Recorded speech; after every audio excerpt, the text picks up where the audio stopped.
రాష్ట్రంలో రైతులు రగిలిపోతున్నారు. కాంగ్రెస్ ప్రభుత్వం చేసిన 2 లక్షల రుణమాఫీ తమకు కాలేదని రాష్ట్ర వ్యాప్తంగా రైతులు నిరసనలు తెలుపుతున్నారు.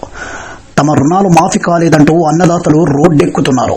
3వ విడతలను తమకు బ్యాంకు రుణాలు మాఫీ కాకపోవడంతో ఆదిలాబాద్ జిల్లాలోని తలమడుగు మండల కేంద్రంలో తెలంగాణ సీఎం రేవంత్ రెడ్డి దిష్టిబొమ్మకు పాడె కట్టి శవయాత్ర నిర్వహించారు. ఓ రైతు ముందు నడుస్తుండగా డప్పు చప్పుళ్లు వాయిద్యాల మధ్య సీఎం రేవంత్ రెడ్డి పాడెను మోశారు. కాగా ఈ శవయాత్రలో సుమారు 500 మందికి పైగా రైతులు పాల్గొన్నారు.